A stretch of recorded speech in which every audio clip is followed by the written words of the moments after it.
Hey, small business heroes, Gloria here. Welcome back to Small Business PR, where we make marketing and PR super accessible for the everyday small business hero. So today I have my friend who I actually had the pleasure of meeting in real life, Liz Wilcox. She is the fresh princess of email marketing. She has an epic, and I mean epic, email marketing membership. You can look her up, where she provides tons of values to businesses in hundreds of industries, providing them with email templates so that they can message their customers. Welcome to the show. Oh my gosh, I finally made it. I feel like a real celebrity. I love this show so much, and I'm really excited to chat today. Thank you so much for being here. Now, we were talking about all the things that we could talk about, right? Obviously, you are an email marketing expert, but one thing you told me, which was interesting, was, Gloria, I've never run ads to my multi-six-figure business. I had a lot of success attracting an audience just by doing organic PR. And this is the PR show. So I want to just talk really quickly about a little bit about your background and how you've been able to leverage organic PR, speaking, podcast visibility to grow your business without any ads. This is insane. Listen, I'm just really cheap. And by cheap, I mean, I grew up super poor, right? And so when I started my business, actually this LizWilcox.com thing is my third business. When I started my business, I didn't have any money. And so running ads wasn't even anything that could be a possibility. But I also knew, I had to play to my strengths. Everybody and their mother will tell you, oh, what are you good at? Go with that. And I'm really good at getting in a room and getting noticed, right? Gloria, actually, we met at an event, I think PodFest back in February 2024. And, she was like, oh my gosh, I love your outfit. And we got to talking. I know if I can get in a room, I can get noticed. And so I thought about, well, what are the virtual rooms that I can get into at first, right? What are those podcasts, summits, Instagram lives? How can I start networking with people so that I can get these PR opportunities? And so that is where, the no ads sort of strategy came from. It was really out of necessity, and then realizing, actually, I'm really good at getting PR, getting noticed. I'm just going to go with that. I mean, the fact that, and you're being humble, you have 4,000 people at any given time in your membership and without any ads, which is absolutely incredible. Thank you. Yeah. I love my membership so much. And I think that also lends, when you love your product so much, it becomes super simple and actually fun to talk about. Yeah. And that's why I was so happy to have you on here, because you're someone who not only can leverage organic PR and doing it the non-paid way, because who wants to be paying for ads anyways, but to be able to show that this is all organic. And yes, you can have a really thriving business playing by your own rules, which is not spending hours and hours on Instagram or paying an influencer or paying for ads. So let's break it down.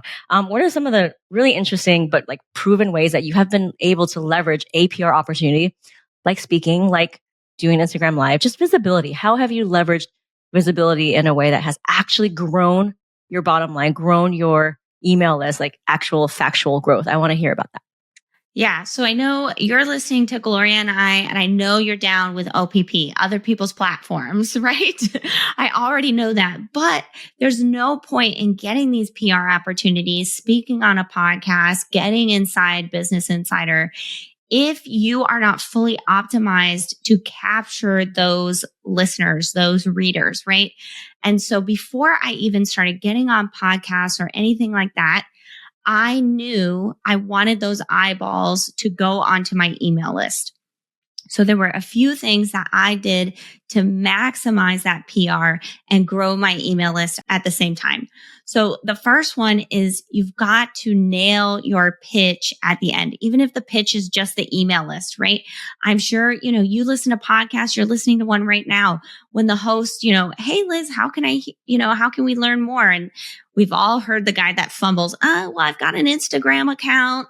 I don't check out my website. It's in a redo. Just, holler at me on Instagram. We've all seen people fumble the ball. This is something you have to practice, especially when you're doing speaking engagements, when you're on a virtual or, in real life stage. You've got to nail that pitch at the end. When somebody asks you, hey, where can we find out more? You've got something completely set up. This is something practice in front of the mirror.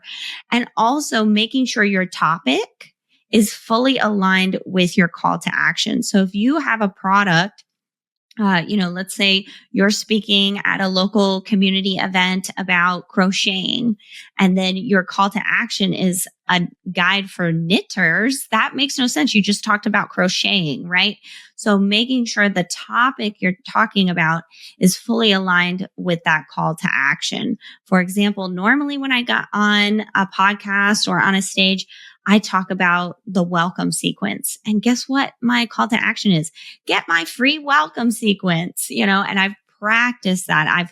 I purposely pitch people a topic that is aligned with the right next step, which is my call. Yeah, I love that. This is key, by the way. This is number one. Number one is if you have any PR or visibility opportunity, you want them to take the next step. And so Liz has given you a great framework. What about the difference between, like, let's say if I make skincare, I might not have a PDF, right? What about giving them either a coupon code, or let's say if I have more time, I can create like a quiz. How do you feel about a call to action with like a coupon code versus like, finding out about yourself and something that's like information education? Yeah, I love both of those ideas, and just making sure you are excited about it, right? That's something we haven't mentioned yet. If you've got that coupon code, no one should be more excited than you to give away that coupon or to, talk about that quiz. So making sure at the end, and I know it's usually, at the end of your speech or the end of a call, you might be tired. You're ready to just get offline, go get a Diet Coke or whatever. But making sure you keep that excitement and say, hey, I've got this 10% off. We just talked about all the reasons you should, buy organic when it comes to your skincare. Well, guess what? I've got this 10% off. Oh my gosh, y'all, I'm a small business owner. 10% off. That's the difference between, me buying ribeye and me buying hamburger, but I want to give it to you today, right? No one should be more excited than you about that call to action, whether it's the quiz, it's a PDF, it's a coupon code, whatever it is. It should be something that excites you to offer. I love it. One thing I actually do is when I'm on a podcast, because, it's audio and you can't really tell people to scan a QR code, which sometimes I also do, like at the end of my presentations, that QR code will have all the links. But let's say if it's people are just listening to you as they're walking their dog, one thing I like to say is DM me the word pitch and I'll give you something, in the DMs. How do you feel about that call to action? I love that. Make it simple. So Gloria just gave you an excellent example for, especially when you're doing virtual PR, where they might be walking their dog, doing the dishes. Something I do on top of like the DM is you can have like a special pretty link, right? LizWilcox.com/Gloria. That's something, because you listen to Gloria, and I've said my name several times in this podcast already, you're going to remember. My personal strategy is, and this actually leads into my second tip, is my homepage is optimized to make it really easy for you to sign up. So my pitch is, oh my gosh, yeah, go directly to LizWilcox.com and hit the hot pink button in the top right-hand corner. So I've optimized my homepage to make that lead magnet, make that call to action, make that next step Gloria and I were talking about super, super simple, right? So, LizWilcox.com. Gloria said my name at the beginning. I introduced myself and said my name. I've mentioned my name several times. By the end, you're going to remember my name, and you don't even have to do any slash. You don't have to DM me. You can just go there, hot pink button. Oh, she's wearing hot pink, even in the video I watched of her. That's super simple to remember. I'm going to hit the hot pink button. And then going into that optimization of your homepage, if somebody forgets, the second step of hot pink button, guess what? They can continue scrolling on my homepage, and I ask them 4 more times for their email address. I give them little opportunities. I'm telling a little story. I'm making logical sense.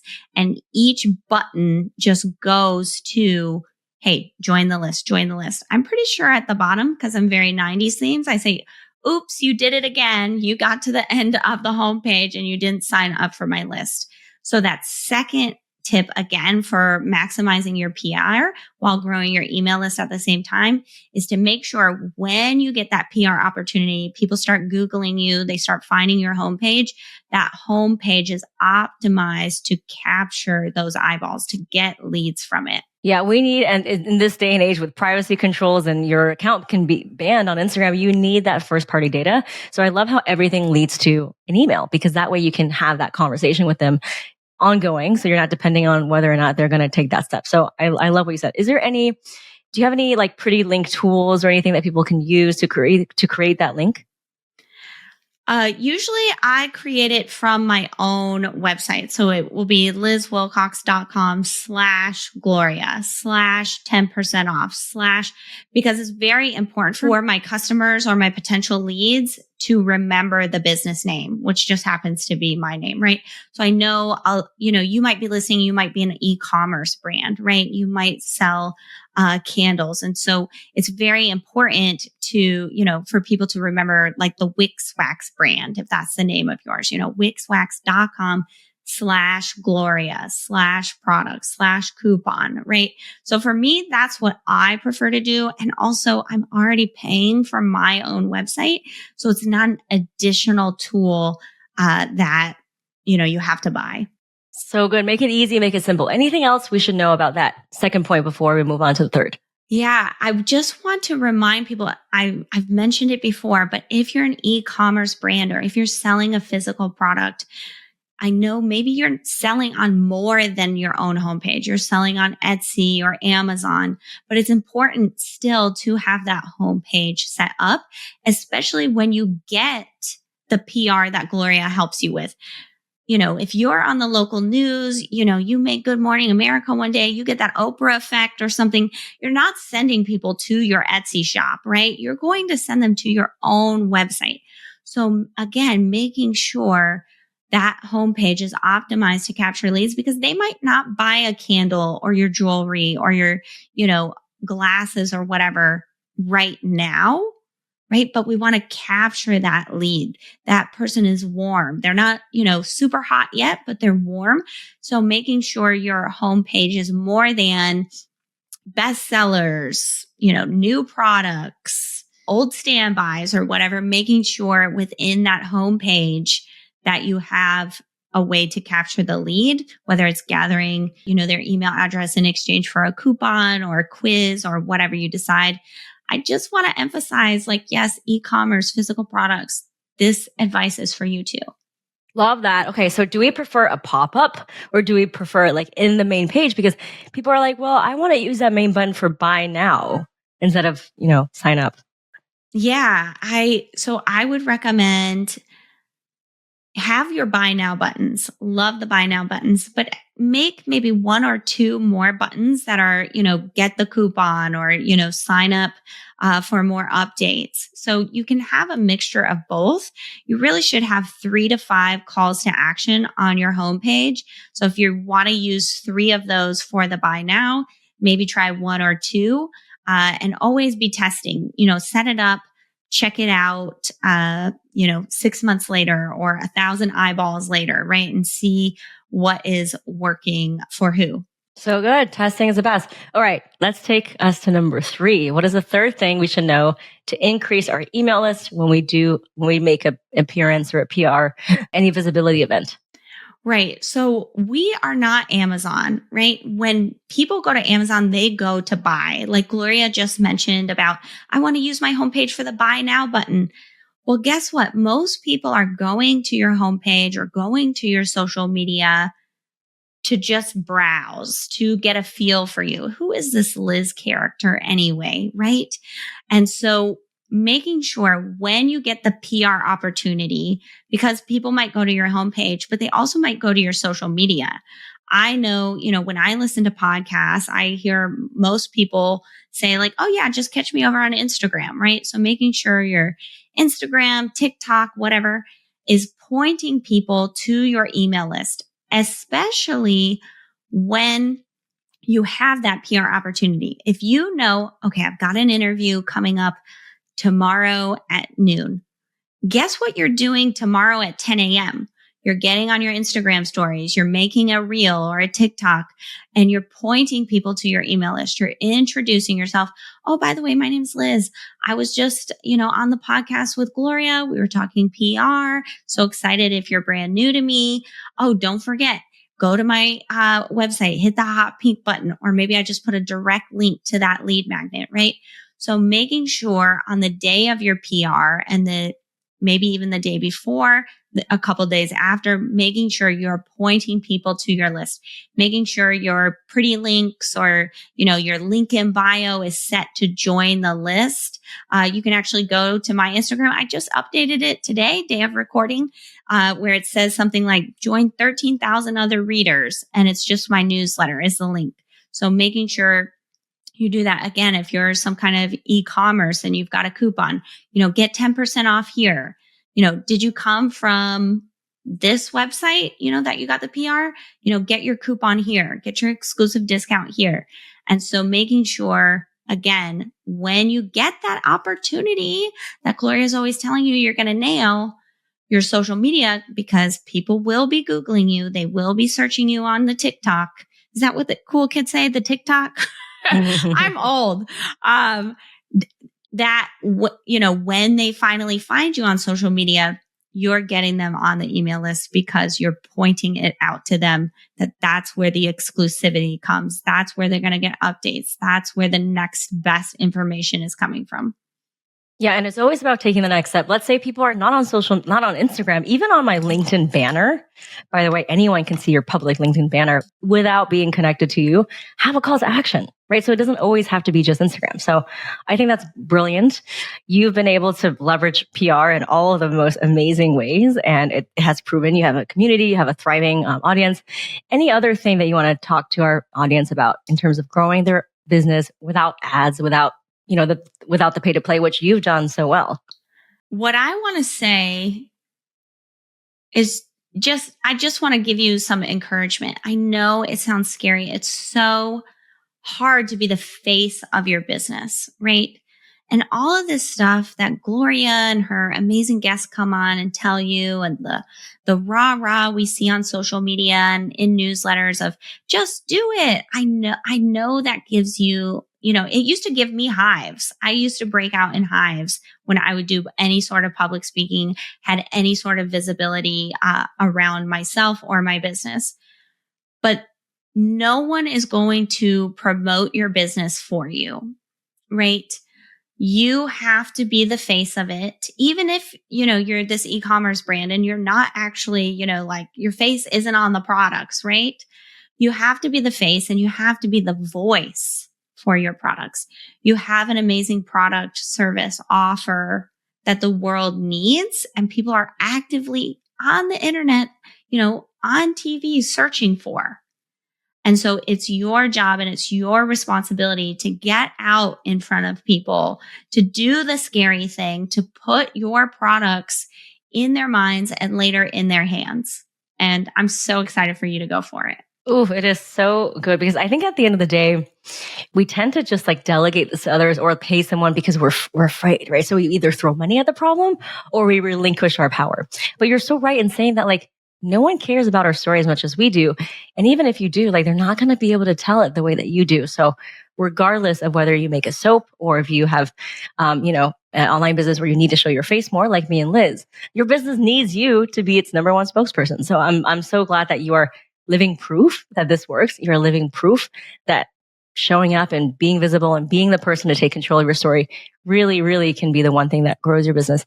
Is there anything else that you want to leave our audience with, and how can they check out more about you? Because I just think you're so fun and so authentic, and just love your vibe overall. Yeah, thanks so much. So of course you're going to, you just learned the 3 ways to maximize that PR. Of course, then people are going to get on your email list. So come back to this podcast and definitely check out the episode with Aman Ismail. She's going to walk you through some really amazing emails that you can send to actually sell, which is the point of getting PR, right? And if you're looking for more email tips from me, I'd love for you to join my email list. Of course, you can go directly to lizwilcox.com. You can hit that hot pink button in the top right-hand corner. You can't miss it. And now you can see why practice makes perfect. And you're going to get a welcome sequence, 3 newsletter samples, and 52 subject lines for a year full of ideas, all for free. LizWilcox.com, hot pink button. Whoa, that is so much value. Thank you so much, Liz. We're going to have to have you come back to talk about really the area that you're so expert in, which is those emails. But for now, we've given our audience so much to think about.